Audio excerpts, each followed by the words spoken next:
Hey, Dave! Long time no more see. Seorang gadis berperawakan tinggi semampai menghampiri pria yang tengah memegang gelas bir di tangannya.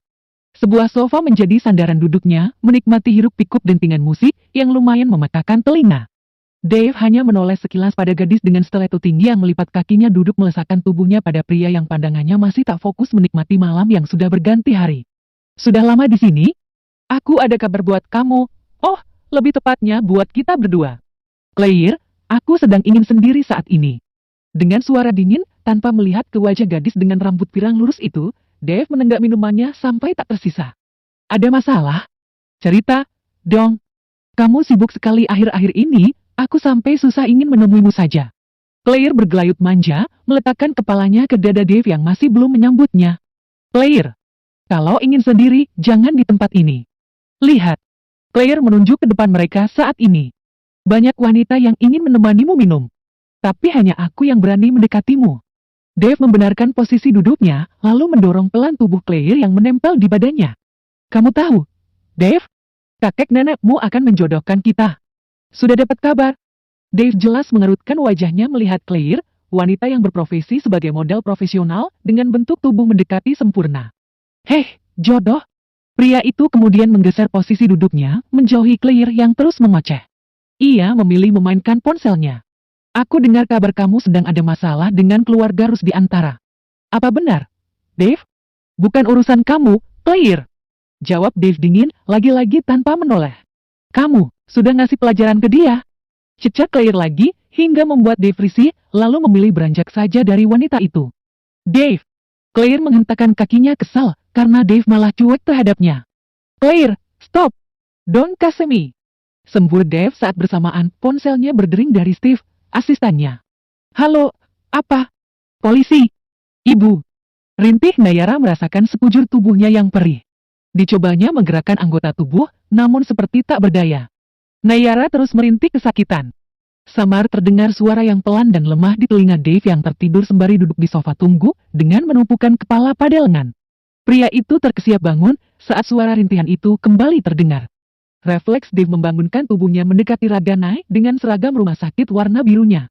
Pelan gadis itu membuka kelopak mata, dan pemandangan pertama yang dilihatnya adalah sosok Dave, pria yang menorehkan mimpi buruk padanya. Hah! Desis Nay membulatkan kedua matanya, lalu menggeleng cepat dengan ketakutan bercampur amarah yang sulit ia ungkapkan, hingga kemudian ia menjerit histeris. Hei, tenang dulu. Nayara menyeringai penuh dendam, betapa ia masih ingat betul bagaimana pria itu menyiksa raganya. Kamu. Napas Nay terengah menderu berat, hingga kemudian ia menampik tangan Dave yang terulur ke arahnya. Maaf. Nayara kembali terisak, meski Dave berusaha menenangkan. Melihat ia telah salah melampiaskan dendamnya pada gadis lain, entah dorongan dari mana yang membuat pria itu tergerak menemui Nay dan segala kesakitannya. Luka bekas cambukannya jelas tergurat, menghiasi pipi bagian bawah sampai leher gadis itu. Luka bekas jerat ikatan di pergelangan tangan dan kakinya juga membekas jelas. Tak bisa dibayangkan bagaimana sakit dan perihnya luka itu. Belum lagi Dave yang membuka paksa gerbang kesucian Nay yang berujung perdarahan hebat.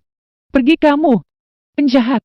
Bentak Nay semakin histeris hingga selang infusnya ketarik sampai darah mengucur dari pucuk tangannya. Tak peduli tangannya terluka, Nay meraih apa saja yang bisa ia lempar ke arah pria itu saat ini. Dave membelalak melihat darah seger yang buru-buru ditutup oleh telapak tangannya, namun lagi-lagi gadis itu menolak sampai meronta. Ibu! Panggil Nay mengingat, nyawa sang ibu masih bergantung padanya.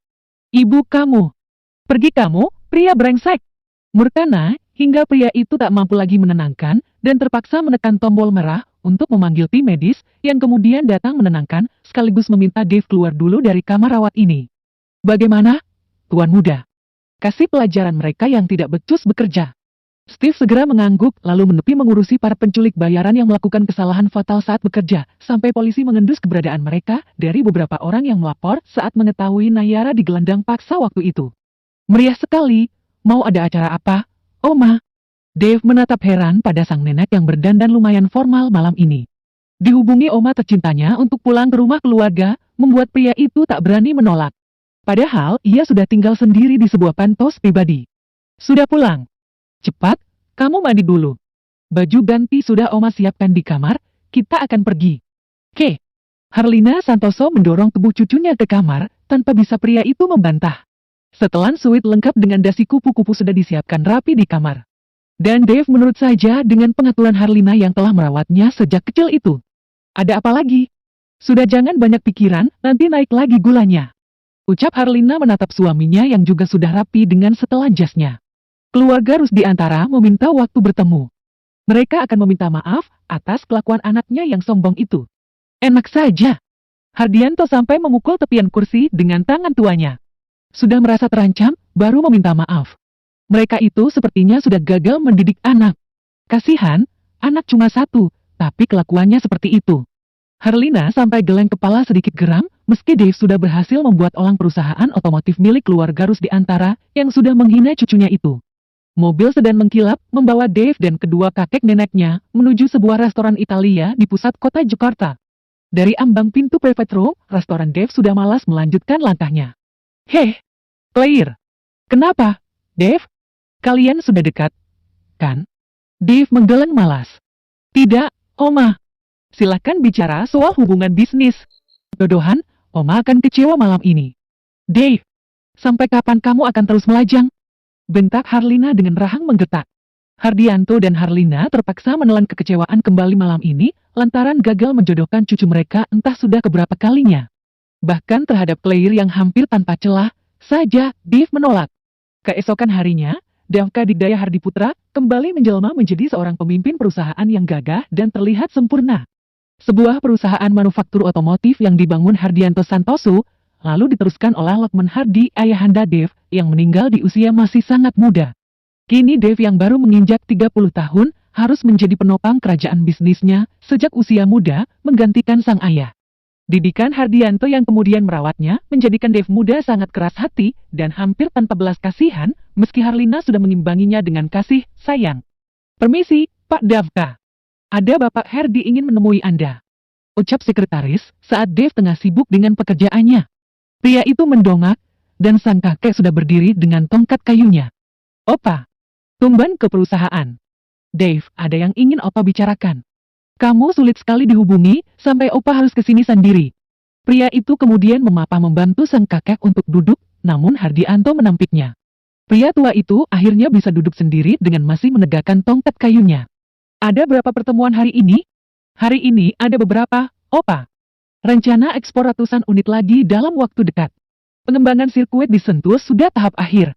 Pembangunan cabang baru di Maluku juga tidak ada kendala. Everything is well. Dengan bangganya, Dave memamerkan sederet prestasinya mengembangkan bisnis yang didirikan oleh pria tua di hadapannya ini. Tak diragukan lagi, didikan keras Hardianto membawa Dave pada kesuksesan. Hardianto kemudian menatap tajam pada cucunya. Lalu, untuk apa semua ini? Untuk siapa kamu bekerja siang malam seperti ini, Dave? Dave sudah bisa merasakan kemana arah pembicaraan kakeknya yang jelas kecewa karena berkali-kali Dave menolak perjodohan. Opa, tolong. Jangan.